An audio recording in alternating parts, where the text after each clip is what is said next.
Have you ever felt like your life has stuck at a point that no longer makes sense? As if the days were just repeating themselves, lackluster, directionless. Maybe you carry regrets from the past, promises you made to yourself and never kept, or even that uncomfortable feeling of living a story that wasn't written by you. The truth is that many get stuck in this cycle for fear of change, but a few decide to get up and start over. And this is precisely where the key lies. The new beginning is not a luxury. It is a choice available at all times. Few have the courage to erase what no longer serves and build something totally new. But if you are here, it is because there is a call within you, a silent voice asking for transformation. And I'm going to show you how to answer that call in a practical and powerful way. This video is not for those looking for distraction or cute catchphrases. It is for those who are tired of deceiving themselves, tired of living on autopilot, and want to finally take the reins of their own life. I'm going to share with you 5 keys that, if applied seriously, can completely redefine your trajectory. Brace yourself, because some of these keys will poke at places you've been avoiding looking. But it is precisely these points that hold the strength that you need to awaken. And in the end, you will have not only ideas, but tools to start your transformation today.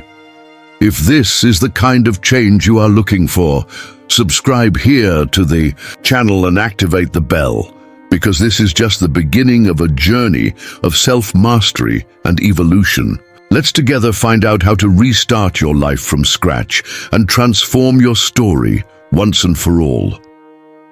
Many people believe that there is only one chance to get it right in life, as if each mistake were a certificate of eternal defeat.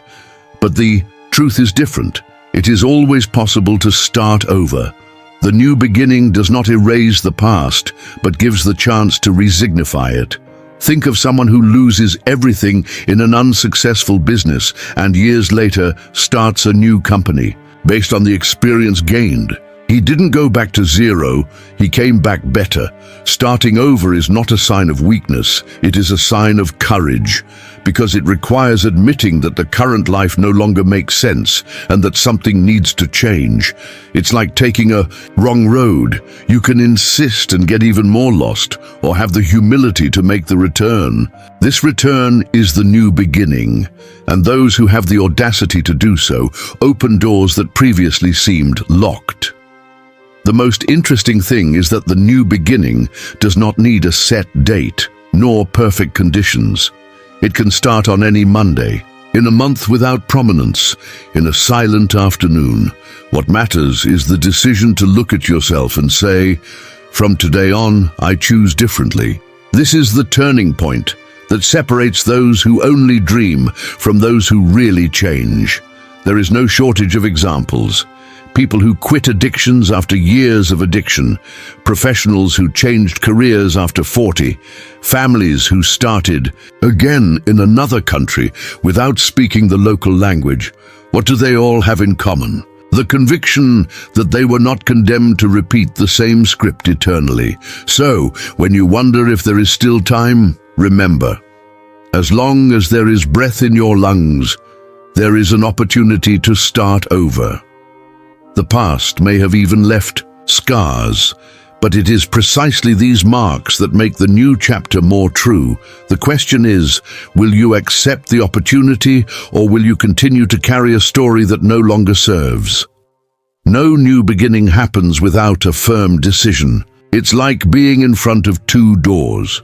One takes you to the repetition of the same life as always, full of excuses and regrets. The other, for an uncertain journey, but full of possibilities.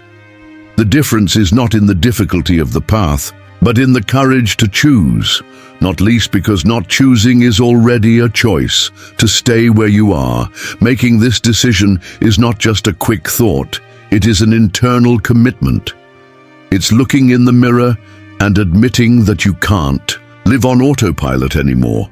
Imagine someone who spends years in an unhappy job, complaining every day, but never moving a piece. The day that person decides to quit or change areas, he not only changes jobs, he changes his life. And of course, this decision is accompanied by fear.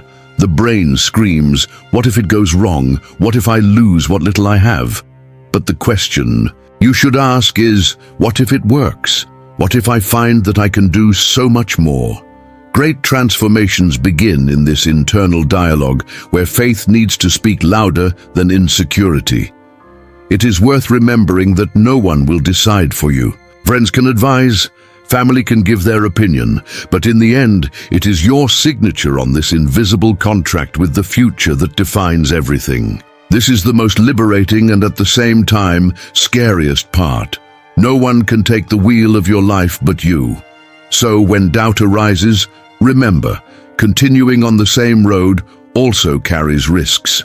The risk of never knowing what could have been. The decision to change is a silent act of courage, which perhaps no one applauds at first, but which in the future will be the truest source of pride in its history.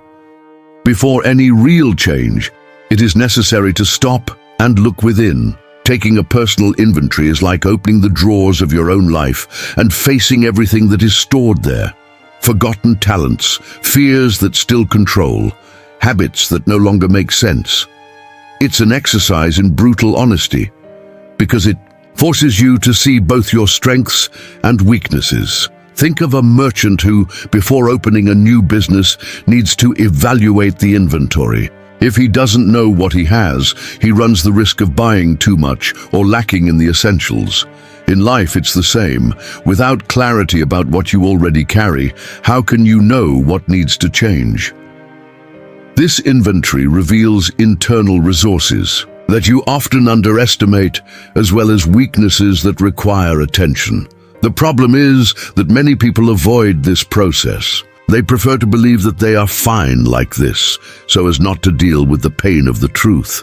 But living deceiving yourself is like walking with a stone in your shoe. You can even follow, but you will never get far without feeling the discomfort. It's better to stop, take the stone off and stay lighter.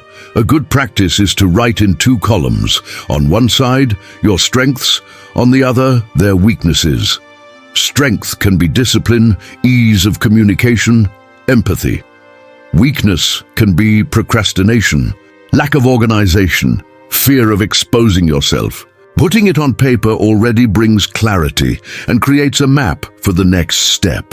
This inventory does not serve to condemn, but to illuminate. He doesn't say, you're like this and it's over, but rather, here's what you have, now decide what you're going to do with it. And it is precisely this clarity that paves the way to face mediocrity and get out of stagnation. Mediocrity is not a lack of talent, it is a lack of courage to use the talent you already have. It appears when you convince yourself that this is good, even though you know deep down that you could go further. It's like always living in the warm. It doesn't burn, but it never heats up either. The problem is that in this state, life goes by without you realizing it, and when you look back, you discover that you haven't really built anything. The great enemy here is not external circumstances, but the lies you tell yourself. Phrases such as, I can't do it, I don't have time, maybe later, are masks that hide self-sabotage. While you repeat these excuses, the world keeps moving forward, and you keep standing still. It's like trying to run on a treadmill. You get tired, but you don't move from your place. Facing mediocrity requires a reality check. It's waking up one day and admitting, I'm settling for less than I deserve. This moment hurts, but it is liberating. Because only when you recognize the prison can you start planning the escape.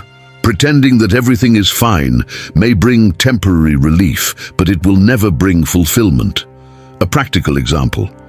How many people do you know who have great ideas, but never get anything off the ground? This is mediocrity in action. The potential is there, but the lack of attitude turns it into dust. The The difference between those who dream and those who conquer is precisely this willingness to face their own stagnation and decide not to accept it anymore. When you face mediocrity head-on, it loses strength because she lives in silence, in leave it for later. By breaking this cycle, you make room to let go of what no longer serves and start rebuilding life with new foundations. Holding on to what no longer makes sense is like accumulating junk at home. It takes up space, steals energy, and prevents the new from entering. Many times we do not advance, not because we lack opportunities, but because we are stuck with people, habits, and environments that drain our strength. The first step to true growth is to let go of what weighs more than it adds.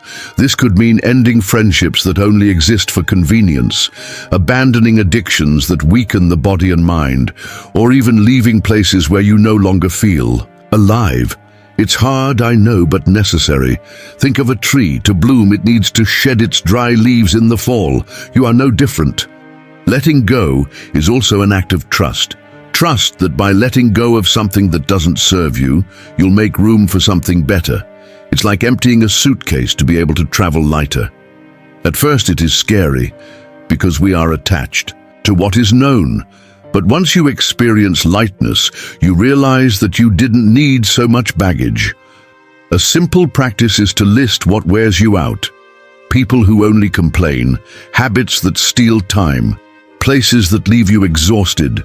Ask yourself, does this bring me closer or further away from the life I want to build? If the answer is to move away, it's time to cut.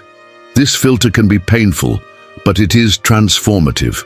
And remember, letting go is not losing, it is freeing yourself. It is to make room for new connections, healthy habits, and opportunities to appear. Only then will you be ready to find and follow the purpose that will be your compass in the most difficult moments. Living without purpose is like sailing without a compass. Any wind seems enough to change your course, but in the end, you never get anywhere. The purpose functions as an internal direction, a north that guides even when the road gets dark. It is not just a momentary goal, but a greater reason that gives meaning to daily choices. Finding that purpose requires introspection. There is no point in copying the dream of others or following standards imposed by society. Ask yourself, what really moves me? What would I do even without receiving applause or rewards? These answers, however subtle, begin to reveal their inner compass. A practical example. Someone may have a talent for finance, but feel that their true mission is to help people. This person can unite the two and work with financial education, impacting lives and living their purpose. The secret is not to throw away what you already know, but to align your skills with what brings meaning. Defining purpose also protects against dropouts, because when life tightens, and it will, the fleeting motivation disappears, but those who have a purpose remain firm. It's like running a marathon. Those who run just for fun stop at the first tiredness. Those who run to honor something greater find the strength to finish. And when this purpose is clear, even the problems change weight. They cease to be insurmountable walls and become steps for growth. That's why having an internal compass is essential before building any solid movement towards transformation. Many people think that changing their lives depends only on a peak of motivation, but this is an illusion. Motivation is like a spark. It ignites quickly, but goes out if it doesn't have fuel. What really sustains the transformation is the building of a movement, and movement is not made alone. It is an army of strong minds walking in the same direction. When you connect with people who also seek evolution, the energy changes. It's like walking into a crowded gym. Just seeing others training, you feel pulled to give your best. That sense of community creates discipline because you understand that you're not struggling alone. Even the Stoics, 2,000 years ago, knew the importance of walking alongside those who share the same values. Building movement also means creating habits that generate continuity. Read 10 pages of a good book every day, write down your goals in the morning, exercise even if you don't feel like it. These little rituals, repeated consistently, form a gear that keeps you going, even when motivation doesn't show up. And the most interesting thing is that when you start, you inspire others without realizing it. Suddenly, someone looks at you and thinks, if he did it, so can I. This is how a simple individual act becomes a collective movement, capable of changing entire environments. This movement goes beyond immediate results. It creates culture, discipline, and inner strength. And when the gear is already turning, it's time to take the next step. Set clear goals and apply discipline so that the path does not depend only on will, but on a well-defined strategy. There is no point in dreaming of a different life if you do not translate this dream into clear goals. Vague dreams generate vague results. When you set specific goals such as lose 5 pounds in 3 months or save $1,000 by the end of the year, suddenly the impossible starts to feel palpable. The brain needs direction, otherwise it is spinning in circles, but it is not enough to set the goal. It is necessary to divide it into smaller steps. Want to run a marathon? Start with 2 kilometers per week. Want to write a book? Write 1 page a day. Discipline is born precisely from this break into small victories. They are like steps. Each step seems simple, but together they build an entire staircase. The problem is that most stop halfway because they rely only on motivation. And motivation is volatile. It disappears on days of laziness or tiredness. Discipline, on the other hand, is what makes you act even when you don't feel like it. It's waking up early because you've committed, not because you're inspired. This is the difference between amateurs and filmmakers. A good practice is to use visual reminders, post-its on the wall, follow-up spreadsheets, alarms on your cell phone. This keeps your mind focused and reduces the chance of getting lost in the middle of the routine. Remember, what is not measured is not improved. If you don't follow, you don't control. And when discipline becomes part of your lifestyle, you start noticing natural changes. Small advances accumulate until they become consistent results, and it is at this point that personal transformation gains strength, because everything around you, environment, relationships, lifestyle, also begins to align with your growth. There's no point in wanting to change inside if you're still surrounded by an environment that pulls you down. It's like trying to recover from an addiction by staying in the same bar every day. The chance of relapse is huge. The environment silently influences, shapes your habits, and even defines the level of energy you have. Therefore, transforming the environment is an indispensable part of the change. Start by looking at the people around you. There are those that push you, but also those that drain your strength with complaints, criticism, and negativity. Ask yourself, does this friendship bring me closer to what I want to be, or does it keep me stuck with what I want to leave? The answer may be uncomfortable, but necessary. Changing the surroundings also includes the physical space. A messy work desk generates a confused mind. A dark and disorganized room steals disposition. Sometimes, the simple attitude of organizing the environment already opens up space for new ideas and brings mental clarity. Small changes in the place where you live create big impacts on how you think. And it's not just about people and spaces, but also digital habits. Following profiles that spread pessimism, consuming unfiltered news, or wasting hours on distractions can be just as toxic as bad company. Creating a healthy digital environment is as important as keeping your house in order. When you consciously choose what you are going to let into your energy field, you begin to notice a radical difference. The surroundings become allies, not enemies. And when this foundation is set, the next step is inevitable: to commit to action and transform intention into daily practice. Ideas without action are like seeds kept in a drawer. They have potential, but they will never flourish. The last step to transforming your life is to make a real commitment to the practice. It is not enough just to understand the concepts or be inspired by motivational phrases. You need to get up and take the first step, no matter how small. Commitment is different from momentary excitement. Excitement gets you started.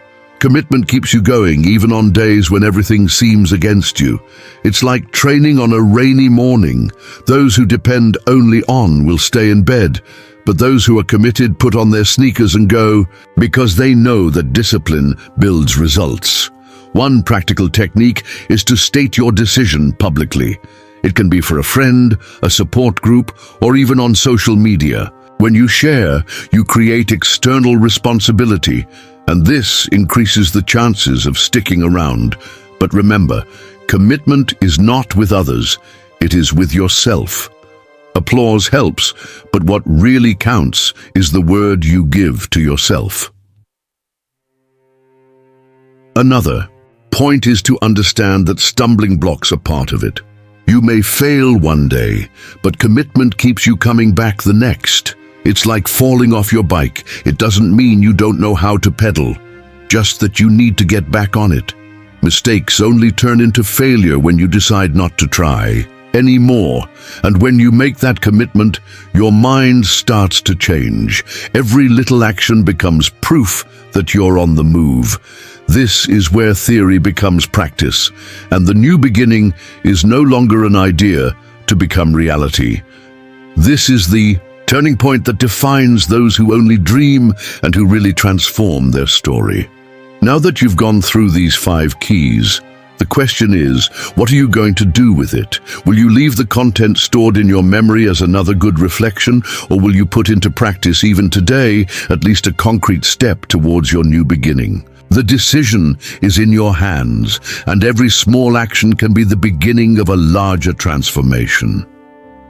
Reflect. Which part of your life no longer makes sense and needs to be left behind? What environment do you need to adjust? What commitment can you make now so as not to fall into the cycle of unfulfilled promises? These answers are not in any manual. They are within you. Remember, the new beginning is not a distant event. It is a daily movement. Don't wait for the perfect Monday, the new year, or the ideal condition. The right time is always now, and those who learn to act in the present are already years ahead of those who only dream about the future. The invitation is simple but challenging. Choose today to take a step, even a small one, towards who you want to become. Every consistent decision builds the bridge between the life you have and the life you want. And if this content made sense to you, subscribe to the channel and turn on notifications. Thus you continue to receive practical tools and constant inspiration to strengthen your discipline, your mindset, and your personal transformation journey. After all, your story is still being written, and it's up to you to decide what the next chapter will look like.